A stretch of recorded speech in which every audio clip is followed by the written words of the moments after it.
Hola, bienvenidos a todos. Espero que se encuentren muy bien. En esta noche quiero hablarles un poco sobre amor, obediencia y santidad.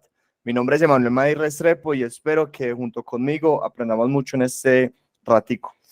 Quiero traerles tres citas bíblicas que encontré como introducción a este tema. La primera está en Primera de Corintios 13, 4 al 8, donde nos dice: el amor es paciente, es bondadoso.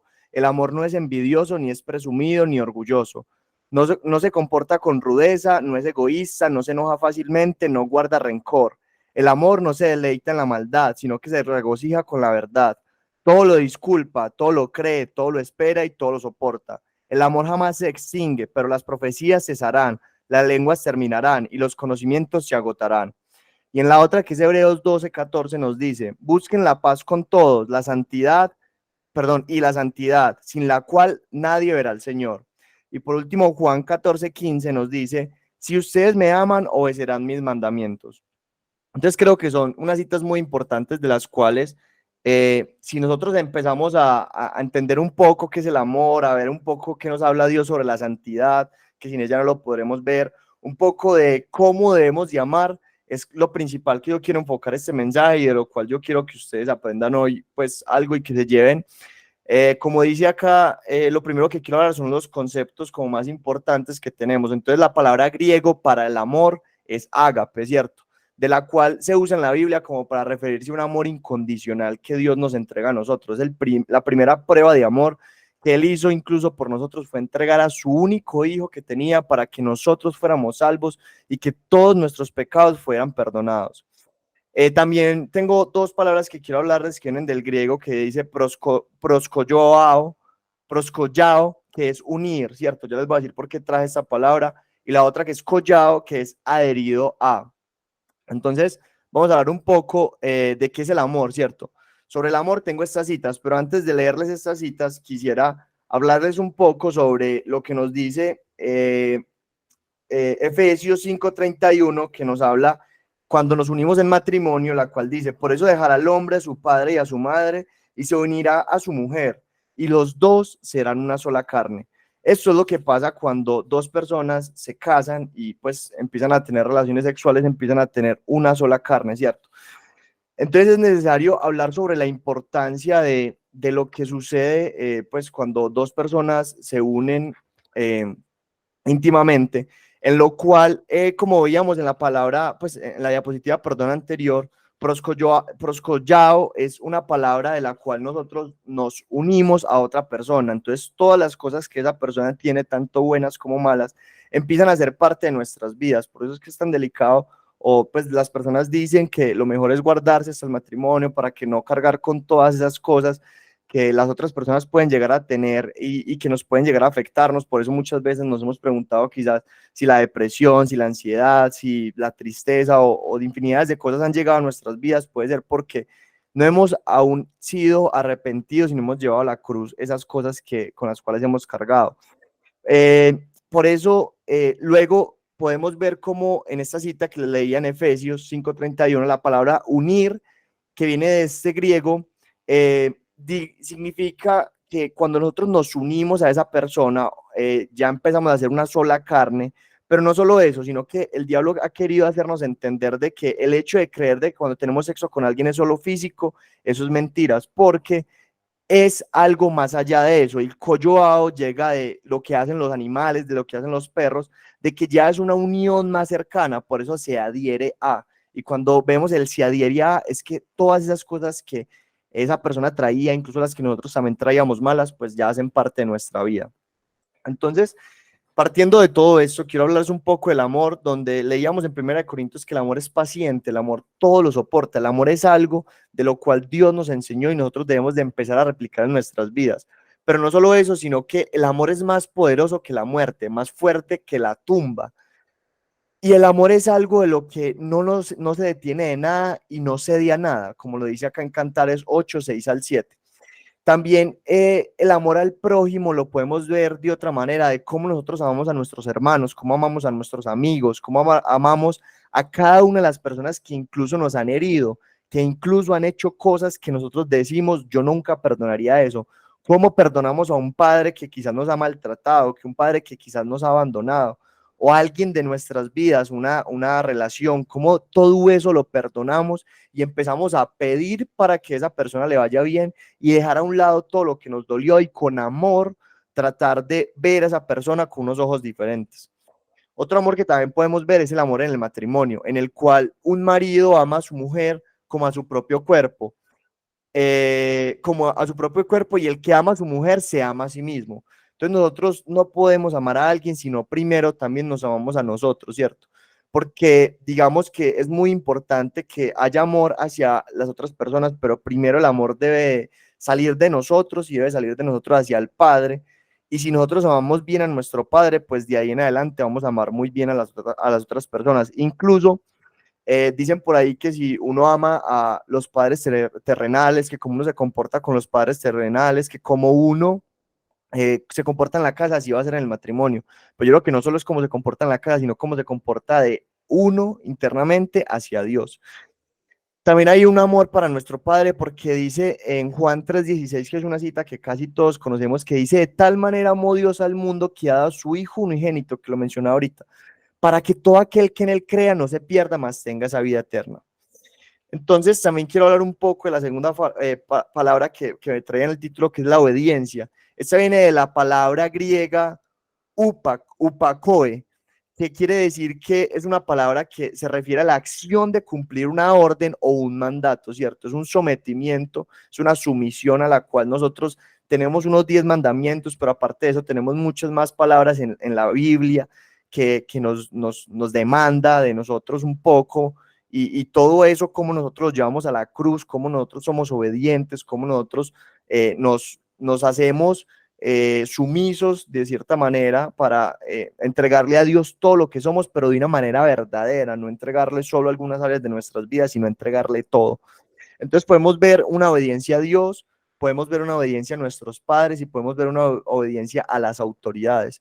Incluso quiero decirle la de los padres porque creo que es un mandamiento y es algo que olvidamos, que nos dice en Éxodo 20:12, donde dice, honra a tu padre y a tu madre para que tus días se prolonguen, o sea, para que nosotros estemos en esta tierra por mucho tiempo, pero no solo eso, sino que sea el Señor el que bendiga todos los días que nosotros estemos acá en la tierra. Un ejemplo muy claro de cuando nosotros hacemos, digamos, tenemos intimidad con alguien es, por ejemplo, cuando tenemos un vaso de agua y también tenemos unos limones y queremos hacer una limonada. Luego de que tú juntas los limones, el azúcar y todos los ingredientes que lleva la limonada, y si hace una limonada, pues ya es imposible o casi imposible, porque pueden haber algunos procesos químicos, pero no va a ser nunca igual de que se vuelva el agua a convertirse solo en agua, o incluso de que se vuelva, ese ya sí es imposible, de que se vuelva el limón a ser limón, ¿cierto? A que vuelva a ser como si no se hubiera partido, pues por más que lo juntes, por más que ya luego de que lo partas, pues nada más puede llegar a volverse a ser el limón que era antes. Entonces yo creo que en este punto de la vida llegamos nosotros a entender más o menos cómo es el unirse íntimamente, cómo es lo que Dios se refiere de que cuando dejamos a nuestros padres y ya tenemos un matrimonio, pues cómo es eso que ya pasa a ser de nuestra vida entre nuestra persona y la persona con que Dios permite que nos casemos. La otra es santidad, ¿cierto? Bueno, si uno también quisiera decir como, bueno, y si ya me equivoqué, ¿qué pasa? Pues trae esta cita de Eclesiastés 9:4 que dice, aún hay esperanza para todo aquel que está entre los vivos, porque mejor es perro vivo que león muerto. Vemos que el león es la figura más grande de la selva, pero de nada sirve un león ya muerto, va a valer mucho más un perro que un león que ya, un perro vivo que un león que ya murió, ¿cierto? Entonces, para todo aquel que está entre los vivos hay esperanza. Si nosotros estamos vivos, no importa qué haya pasado en nuestro pasado, pues aún hay esperanza y esa esperanza va a ser lo que nos va a ayudar a confiar de que más adelante hay algo y de que Dios ya perdonó nuestros pecados. Hablando un poco de la santidad, viene la palabra griega que dice agiaos, que esta palabra se usa en la Biblia para referirse a un estado de pureza o separación o dedicación exclusiva a Dios. Entonces la Biblia nos enseña de que la santidad es un atributo de Dios. Dios es santo y por eso sus hijos también deben ser santos. O sea, si nosotros somos hijos de Dios, debemos de ser santos. Pueden decirnos a nosotros muchas veces de que nos parecemos a nuestros padres, pero nos parecemos quizás por algún aspecto físico, por algún color de piel, por algo que a él le gusta hacer y a nosotros también. Si nosotros queremos ser imitadores de nuestro Padre Celestial, pues verdaderamente comportémonos como debería de ser, con santidad. Entonces la santidad es un proceso que comienza cuando una persona se convierte a ser cristiano. Cuando empezamos a caminar en el cristianismo, empezamos a conocer los mandamientos, empezamos a conocer lo que Dios hizo para nuestras vidas y conforme a eso es que debemos de vivir. Entonces la santidad es un atributo de Dios. Santo, santo es el Señor Dios Todopoderoso, el que era, el que es y el que ha de venir, dice Apocalipsis 4:8. Pero también me impacta mucho una que leíamos ahorita, de que seamos imitadores de Dios como hijos amados y andad en amor. Miren que aquí nos vuelve a hablar de amor en Efesios 5:1 y 2, como Cristo nos amó y se entregó a sí mismo por nosotros. Y veamos que, y recordemos que dice que sin santidad nadie verá a Dios. Entonces debemos de cuidar mucho eso y saber que con santidad es que nosotros vamos a poder obtener la victoria y recibir de Dios la vida eterna. Entonces, no sé si alguien tiene una pregunta muy rápidamente, nos quedan 4 minuticos. Yo tengo una pregunta, Emma. De Dame un una. segundito. Pues según lo que nos explicabas pues como al inicio y lo que complementabas pues como con el ejemplo de cuando se prepara una limonada o también se podría decir que es como cuando se hace un jugo, que eso mismo pasa con las relaciones sexuales fuera del matrimonio. ¿Qué esperanza o como qué palabra de parte de Dios podríamos tomar como rema para decir que aunque nos hemos equivocado, podemos sentirnos limpios y podemos recibir perdón de parte de Dios? Listo, excelente. O sea, la pregunta es muy buena porque incluso al final tenía como una cita bíblica que nos llevaba a eso y la estaba leyendo, meditando nada más esta semana, que era con la que quería finalizar. Entonces la voy a pasar como para decirla. Antes de responder, te voy a leer la cita bíblica que dice en Isaías 6, del versículo 5 al 8, dice: entonces grité, ay de mí que estoy perdido, soy un hombre de labios impuros y vivo en medio de un pueblo de labios impuros y mis ojos han visto al rey, al Señor de los ejércitos. O sea, miren que yo creo que aquí hacía Isaías, que habla sobre la visión y el llamamiento de Isaías, él hacía una proclamación de que sentía que estaba en la presencia de Dios porque él estaba en ese momento viendo o sintiendo a Dios porque no lo pudo pues ver, pero habían ángeles, arcángeles alrededor adorándolo y sentía ese peso de gloria. Pero incluso él sentía impureza porque era pues el lugar donde estaba. Yo creo que muchos nos hemos sentido así impuros, pero también dice como, y vivo en medio de un pueblo de labios impuros. Yo creo que es lo que muchos vivimos, que nos relacionamos o pues en el trabajo, en la universidad donde nosotros vivimos o donde nos mantengamos, pues hay muchas personas que obviamente no son convertidas, ¿cierto? Entonces dice luego más adelante, en ese momento voló hacia mí uno de los serafines y traía en la mano una brasa. En otra versión dice como que es un carbón encendido, con tenaza. Se había tomado el altar y con ella me tocó los labios y me dijo, mira, esto ha tocado tus labios, tu maldad ha sido borrada y tu pecado perdonado. ¿A quién enviaré? ¿Quién irá por vosotros? Por nosotros, perdón. Y respondí, aquí estoy, envíame a mí. Entonces yo creo que antes de que Dios nos envíe, antes de que Dios nos entregue el propósito y las cosas para las cuales fuimos enviados y capacitados, pues lo primero que tenemos que hacer es entrar a la presencia de Dios, pero entrar con rendición, con humildad, no ser altivos, reconocer que nos hemos equivocado, si ha pasado, entonces llegar y decirle, Dios, me he equivocado, quiero arrepentirme, vengo a confesar mi pecado, vengo a confesar en lo que no supe controlar y me dejé llevar quizás por la situación, por mis amigos, por cómo veía la sociedad, por cómo creía o incluso por cómo me instruían de que era lo verdaderamente correcto.